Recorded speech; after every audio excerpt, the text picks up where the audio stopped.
Bismillahirrahmanirrahim. Assalamualaikum warahmatullahi wabarakatuh. Waalaikumsalam warahmatullahi wabarakatuh. Selamat siang semuanya. Yang Bu. Untuk Hangout dan LKPD sudah Ibu share di Google Class, ya. Tujuan pembelajaran kita hari ini, 1. Setelah melakukan percobaan sederhana tentang konsep gaya listrik, peserta didik dapat menganalisis konsep gaya listrik. Yang kedua, setelah menyimak penjelasan guru melalui Zoom tentang konsep medan listrik, peserta didik dapat menyimpulkan konsep medan listrik. Coba renungkan dulu. Nah ini, jika dua benda bermuatan listrik didekatkan, apa yang akan terjadi? Tolak menolak, Bu. Kalau tolak positif. menolak kalau keduanya memiliki muatan yang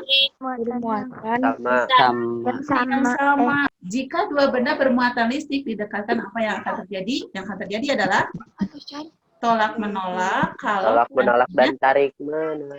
ya begitu ya. Tolak menolak dan tarik menarik kalau seandainya sama, tolak menolak, tarik menarik kalau seandainya berbeda. Yang kedua, bagaimana pengaruh jarak dan besar muatan listrik terhadap gaya tarik? Nah, kalau beda atau gaya tolak dua muatan. Nah, ini sebelum dibahas, silakan lakukan dulu aktivitas 1. Nah, apa yang harus kita lakukan? Ini kita memerlukan 2 buah penggaris, boleh diganti dengan sedotan. Nah, ini apa yang harus kita lakukan? Sudah Ibu tulis di LKPD yang harus kalian kerjakan. Nah, ini berikutnya hasil. Di sini kalian tulis sesuai dengan hasil praktikum. Setelah kalian jawab pertanyaan, baru disimpulkan. Gitu ya. Coba sampai situ. Untuk langkah-langkah ada yang ditanyakan? Ya. Insya Allah tidak. Ya. Sekarang kita lakukan praktikum sederhana selama 40 menit. Nanti setelah 40 menit kita masuk tim lagi, ya. Silakan kalian lakukan ini percobaan ini.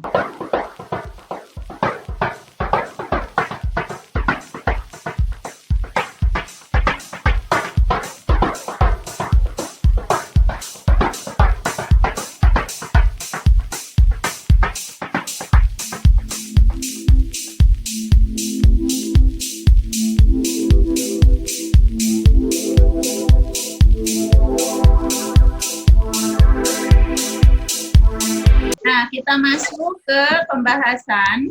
Kelompok mana dulu yang mau membahas? Siapa yang kelompok 2 tadi? Rani, ada Rani? Mohon, Bu. Ya. Tabel Lamanya waktu menggosok. Mohon, Bu. Lamanya waktu menggosok 30 sekon, jarak kedua penggaris 25 cm, kuat interaksi kedua penggaris sangat lemah. Lamanya waktu menggosok 30 sekon, jarak kedua penggaris 15 cm, kuat interaksi kedua penggaris kuat. Lamanya waktu menggosok 60 sekon, jarak kedua penggaris 25 cm, kuat interaksi kedua penggaris lemah. Lamanya waktu menggosok 60 sekon, jarak kedua penggaris 15 cm, kuat interaksi kedua penggaris sangat kuat. Nah, itu kesimpulan dari kelompok teman kalian. Sekarang kita masuk ke pembahasan yang kalian lakukan di percobaan sederhana.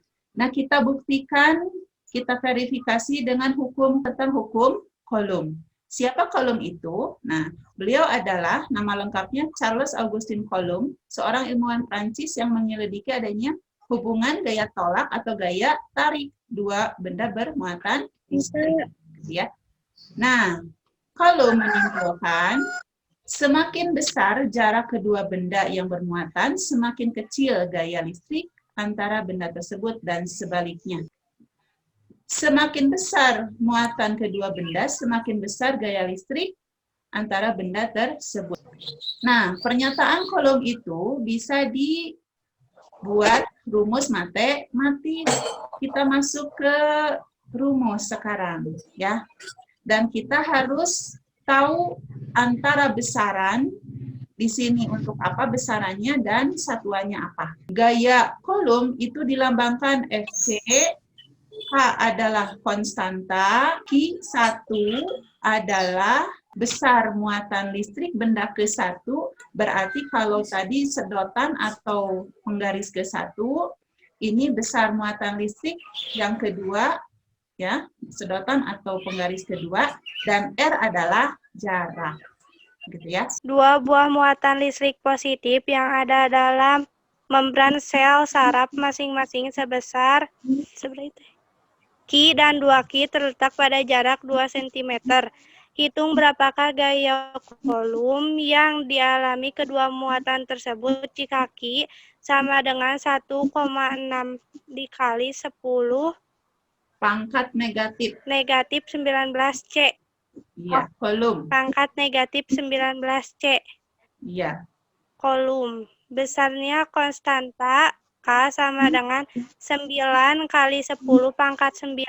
Kalau kalian mendapatkan soal fisika, harus ditulis dulu, diketahui, dan ditanyakan. Berarti hasil akhir adalah gaya kolom antara dua muatan tadi adalah sebesar 1,152 kali 1,152 pangkat negatif 10 pangkat 24. Coba sampai situ. Paham untuk rumus-rumus ini? Insyaallah. Nah, kalian harus tahu rumus dasar matematika. Cara menentukan besar kuat medan listrik. Kuat medan listrik didefinisikan besar gaya listrik F yang bekerja pada satu satuan muatan uji, maka besarnya kuat medan listrik pada tempat muatan uji tersebut adalah E ini adalah kuat medan listrik sama dengan F gaya dibagi besarnya muatan. Jadi dapat disimpulkan bahwa besar kuat medan listrik pada suatu titik berjarak R dari Q adalah E sama dengan K kali Q kali R kuadrat. Nah, contoh soal lagi, ini lebih sederhana dari yang tadi. Gaya kolom yang dialami kedua muatan A dan B adalah sebesar 4 kali 10 pangkat negatif 4. Jika besar muatan A sebesar 4 kali 10 pangkat negatif 6 dan B 4 kali 10 pangkat negatif 12, berapakah besar kuat medan listrik yang dirasakan muatan uji A dan A tersebut? 10 pangkat 8. Nah, 10 pangkat 8. Nah, itu Rani, yang lainnya di mute. Untuk pertemuan kita hari ini, kesimpulannya apa? Diutarakan. Jika semakin besar jarak kedua benda yang bermuatan, maka akan semakin kecil gaya listrik antara benda tersebut. Jika semakin kecil jarak kedua benda yang bermuatan, maka akan semakin besar gaya listrik antara benda tersebut. Dan jika semakin besar muatan kedua benda, maka akan semakin besar gaya listrik antara benda tersebut. Itu kesimpulan kita untuk hari ini. Alhamdulillah, sudah sampai di akhir. Selain kuisis, nanti setelah ini, kalau yang sempat, sok silakan buka GC-nya. Setelah ini, kalian isi seperti biasa penilaian diri, penilaian kinerja, absensi, jangan lupa. Alhamdulillah pembelajaran kita hari ini sudah selesai. Jadi nanti di pertemuan ketiga itu yang akan kita bahas adalah tentang kelistrikan pada sistem saraf, juga kelistrikan pada hewan-hewan. Itu untuk pertemuan ketiga. Hari ini Assalamualaikum warahmatullahi wabarakatuh. Waalaikumsalam warahmatullahi wabarakatuh.